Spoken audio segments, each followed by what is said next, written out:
Hi everyone, welcome to Cooking with Cricket. Today I'm going to be fixing some cheesy mashed potatoes. So I'm going to get my potatoes peeled. Now if I was using red potatoes, I would leave the skins on. And you can even leave the skins on these russet potatoes. I'm going to peel them and I'm going to chop them up and then I'll meet you at the stove. Alright, I have my potatoes chopped and washed real good, rinsed them real good. Now I have them in my big pot. Got them filled with about an inch of water over the top. Gonna bring them to a boil and then let them cook till they're very tender. And that could take different times. Sometimes I have potatoes that seems like right away they cook to mush, and sometimes I have them and it seems like no matter how long you cook them, they're still gonna be kind of hard. So anyway, I'll be back when these get done. Alright, my potatoes are tender, so I can stick a fork in them. I'm going to drain them real good. I've turned my heat down to almost low, and I'm going to set them back on the eye. So let me get that drained, and I'll be right back. My potatoes very well drained, and I got them back on the eye, and the eye's on low. Gonna add ever how much butter you want. I'm going to add 3 tablespoons of butter, and it really depends on the milk, how much milk to add, because it depends on how many potatoes that you've cooked. So I'm going to start off with around a half a cup. I'm going to add some black pepper. Love lots of black pepper in my mashed potatoes. Some salt. And can you guess what I'm adding next? My favorite thing to add. Some chopped parsley. You don't have to add that. Now I'm going to add some shredded cheddar cheese. Around a half a cup.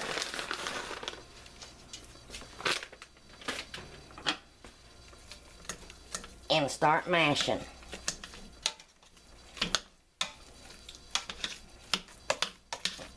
See, I'm going to need just a little bit more milk.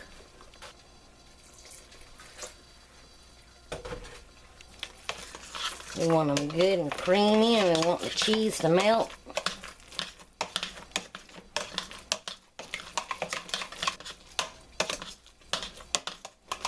I'm going to leave this on the low heat.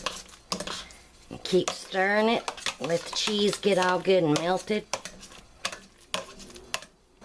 Now I made a plenty so I can have some leftovers, because tomorrow I'll take them out of the fridge. You know what we don't eat tonight, I'll put the rest up. And tomorrow what I'm going to do is just lay some mounds, pipe some little mounds on a baking sheet, and then top it with some more cheese and some Parmesan cheese, and put it in about a 350-degree oven, and that's going to be really good. My cheese looks all nice and melted, and look how pretty that parsley looks in there. Look, doesn't that look so good? I love mashed potatoes. So now I'm going to try me a bite. That is so good. That is very good. I hope you give it a try. And anyway, I hope you enjoy. And tomorrow, if I don't forget, I may film the leftover cheesy mashed potatoes. I'm gonna fix them up tomorrow. And I want to say thank you to all of my subscribers and all of my new subscribers. You are all awesome. If you like what you see, please subscribe and hit that like button and leave me a comment. I love hearing from every one of you, and I answer all of my comments when YouTube will let me sometimes. And here lately there's been a problem. It won't let me reply to all of the comments. So just know that I've read every one of them, and I love you all dearly, and I hope you enjoy. Okay, for my leftover cheesy mashed potatoes, what I did, well, I put it in a sandwich bag in pipe little circles.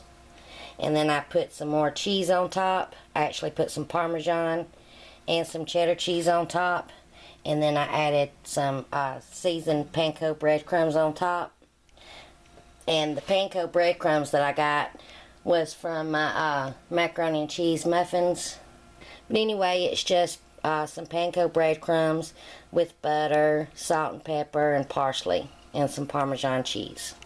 And I'm just going to bake these in my oven. I've got it setting on some parchment paper. If you don't have parchment paper, I would put some foil down and I would butter my foil. And I'm just going to let these bake until they're warm through, the cheese is bubbly, and the breadcrumbs are lightly browned.